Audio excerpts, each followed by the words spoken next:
ورجعنا لكم تاني، ويلا ندخل وولمارت ونتفرج على وولمارت فيه ايه. بصوا بقى يا جماعه، في كام كاشير؟ يعني في 24 كاشير تقريبا، هو دوت رقم 24 زي انتم شايفين.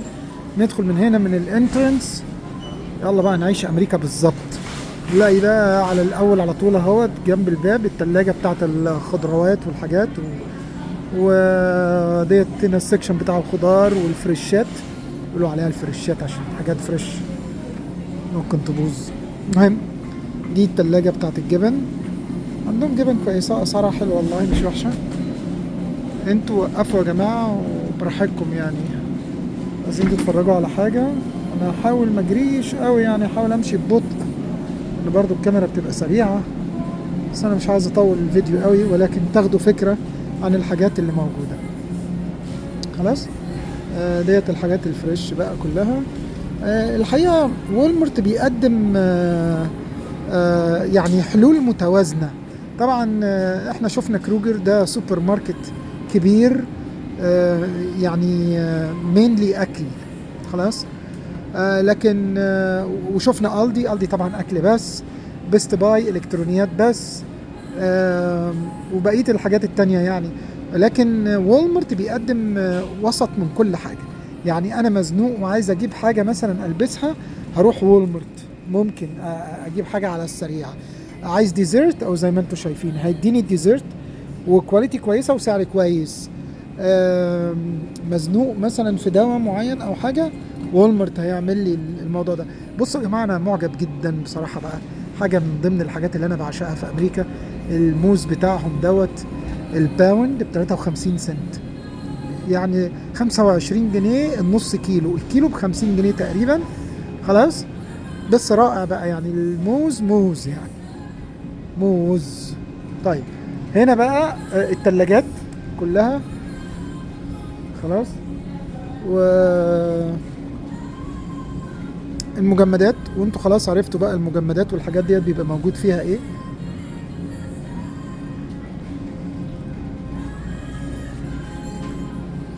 دوت الايل بتاع الجامي وبرضه الديزرتس والحاجات. آه دي كلها اكل. عايزين نشوفوا اسعار المخللات؟ تعالوا نبص على اسعار المخللات. انا عايزين الحقيقه نشوف الهدوم. بصوا دوت برطمانات المخللات.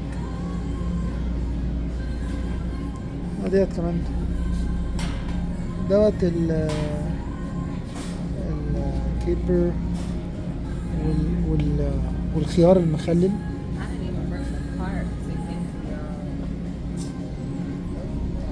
طيب ماشي. خلينا نكمل في الايل دوت. وانا عايز افرجكم على الهدوم الحقيقة. يعني برضه هو متميز، بالاضافة للحاجات بتاعة الجروسري دي. هو متميز جدا في الهدوم. سواء احذية وحاجات زي كده. مش بس كده، متميز في الحاجات بتاعة البيت. مثلا العجل والحاجات اللي زي كده برضو كويسة قوي قوي فيها. ف انا مش هقف كتير عند الحاجات بتاعة الجروسري ديت. اعتقد اللي انتوا يعني اتفرجتوا عليها كتير قبل كده، ولكن مفيش مانع ان احنا نبص بصة كده لطيفة. نبقى دخلنا وولمارت مع بعض وشوفنا فيه ايه، وعشنا ايه قصة وولمارت كلها. تعال نبص على الكافيهات بقى. بصوا دوت الهوت شوكليت والكافيهات والحاجات. دوت الستاربكس الكافي بتاعهم. انتوا طبعا تقدروا توقفوا وتشوفوا الاسعار. اوكي، انا هحاول امشي بالكاميرا وانتوا تتفرجوا عليها. لكن في موضوع بقى، بما ان احنا قاعدين بندردش مع بعض.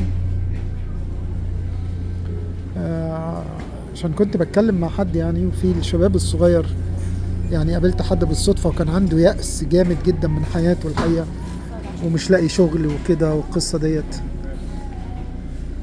فيا جماعة، يعني لما بيتكلموا حاجة I'm sorry، الناس ما تحبش تتصور. يعني طبعا يعني القصة طبعا اقول لكم الايمان بالله، وطبعا الحاجات دي كلها معروفة، ولكن وانتوا اكيد سمعتوا الكلام دوت، والانسان لازم يكون متمسك بدينه. تمام. وهم الشيوخ كمان بيقولوا الكلام دوت، ولكن ما بيقولوش يتعمل ازاي. هي دي النقطة. الحقيقة ان الحاجات اللي بيقولوها الشيوخ وكده هي نتائج. انا مختلف معاهم ان هو يقول لك اصبر، واخد بالك؟ اصبر ازاي؟ ما انا مثلا واحد بتألم من حاجة معينة، اصبر ازاي يعني؟ لا، ما هو انت بقى ايه، ما يتقلكش اصبر، يتقلك تمسك بحبل الله، واظب على صلواتك، حاول تعمل حاجة زيادة زي الصدقة، زي ركعتين في جوف الليل، زي ورد يكون مثلا عندك سورة ياسين ما تسيبهاش. عندك سورة ايه؟ سورة ياسين كل يوم ما تتسابش، 5 صفحات ب5 دقايق. يا رب كل اللي يسمعني ويسمع الفيديو دوت يقرأ ويواظب على سورة ياسين، لأن ياسين لما قرأت له. خلاص؟ حلو قوي. دلوقتي أنا لما أبتدي أتقرب إلى الله بهذه الطريقة، في مواقف بتحتاج صبر هيصبرني، في مواقف بتحتاج حكمة هيخليني فيها حكيم واقدر اخد الديسيجن المظبوط، اللي هو بقى الحاجات اللي الشيوخ بيقولوها لك، يقول لك لا اصبر، معرفش ايه. بصوا يا جماعه الجراكو والله مش رخيص قوي برضو هنا. بصوا بكام هو ده؟ صح، ب $500. كار سيت جراكو، بس هو مفتخر قوي، بس انا معرفش هل هو دوت ولا دوت العربية اللي تحتيه. انا بصوا العربية ديت، يعني السعر ده بتاع العربية اللي تحتيه ولا بتاع الجراكو؟ جراكو تريبلز موديل ار. لا خلينا نشوف كده. ماشي، انا معرفش البراند ده ايه. اوكي، بس حلوين الحاجات ديت يعني. بصوا انتوا بقى تبقوا تقارنوا، انا معرفش طبعا الحاجات ديت في مصر بقت بكام دلوقتي. خليني الف لكم عليها واول مره نصورها. العربيات كلها اهي. في العربيه دي اسمها بيبي ترند ب 119. مش هي ديت برضو بيبي ترند؟ اي ثينك اللي هي ب 119. بس الجراكو الكار سيت تقريبا ب $500، غالي حبتين. فيا جماعه كل ما نقرب بقى من ربنا نرجع مرجعنا ونتكلم في الموضوع بتاعنا، وقرب من ربنا، ربنا هيديني الميزه من المميزات ديت، اللي هو الصبر، اللي هو البركه، اللي هو الايمان بالله، الرضاء بالقضاء والقدر، الثقه بالله ان هو هينجيني. خلاص، الحاجات دي كلها مش حاجات انت تقدر تعملها، غلط. وانا مش مع اي شيخ الحقيقه يقول لي ان انا اقدر اعمل كده، اقدر اعمل كده. ايه؟ افرض انا راجل يعني مش متمسك قوي بالدين، يعني يا دوبك بصلي، بعمل او بعيد، او بصلي شويه وبرجع ما بصليش شويه، فايه الوضع؟ بص الكرسي الجراكو ده، مش هقدر اعمل اللي انت بتقوله، لان اللي انت بتقوله ده نتيجه لعمل واحد فضل مؤمن او متمسك بدينه كده حبة حلوين، فربنا وصله الى هذه الدرجة الايمانية، لان الايمان درجات. خلاص، فاحنا ممكن نتكلم في الموضوع دوت اكتر ان شاء الله، اكون كمان محضر له ونتكلم فيه الحلقة اللي جاية، ولكن هو موضوع شيق جدا وانا كنت حابب اتكلم فيه علشان الناس بتخلط، ودايما نسمع في الخطب وفي خطبة الجمعة يعني ايه الشيوخ يوصونا بحاجات، وانا شايف ان الحاجات دي كلها نتائج مش مجهودات، يعني ما اقدرش اعملها، لا دي نتيجة ايماني، فانا بحصل على الدرجة الايمانية ديت، نتيجة قصدي عملي بحصل على الدرجة الايمانية ديت. خلاص، يعني انا وهبت لله مثلا ساعة كل يوم اقرا فيها قرآن، وهبت لله من دخلي 100 جنيه اتصدق بيه شهريا لحد معين. خلاص، وهبت من اكلي اللي انا اطلع منه جزء لحد مثلا مش لاقي ياكل تحت البيت. كل القصص ديت نتيجة لدي يا جماعة. مش بس تلاقوا البركة في بيوتكم او ربنا الحسنات نو نو نو نو نو، ليها نتائج ايمانية، اللي هي تبص تلاقي نفسك بقيت صابر، تلاقي ربنا بتحتسب خلاص، بيسهل لك امورك، اقرب لله، بتبعد عن المعصية، يعني بتبعد عن المعصية. بصوا التيشيرت البولو دوت، انا بحب جدا التيشيرتات ديت الحقيقة. اسعارها كام يعني؟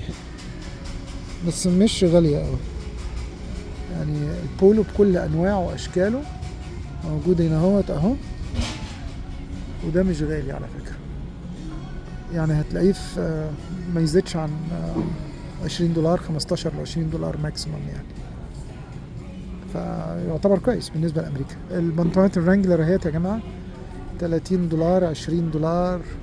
الافريج بتاعها كمان بتلاقوا اقل من كده. احنا شفنا في الاول لقينا اقل فيها $14، اللي تحت دول ب14. كل اللي انتوا تتخيلوه بقى، ريلاكسد فيت، ايزي فيت، سليم فيت، ريجولار فيت، يعني الفتات كلها اللي انتوا عايزينها هتلاقوها.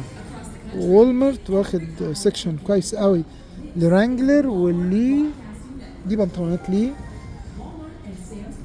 كل ده ليه اهو. يعني الجينزات لا يعلى عليه بصراحة، جامد جدا يعني، واسعاره معقولة جدا جدا يعني. فاللبس هو متميز فيه، مفيش سوبر ماركت بيبقى متميز فيه اللبس كده يعني. الحقيقة كنت عايز اخد الحلقة على وولمارت على حلقة واحدة، بس مش هينفع لان احنا يا دوبك لسه كده عند الهدوم وعدينا 11 دقيقة. فخلينا نكمل في الحلقة اللي جاية. ما تنسوش تعملوا سبسكرايب ولايك وتصلوا على رسول الله، وعلشان تشوفوا الحلقة اللي جاية بتاعة وولمارت. يلا نشوفكم في الحلقة اللي جاية ان شاء الله، وشكرا جزيلا.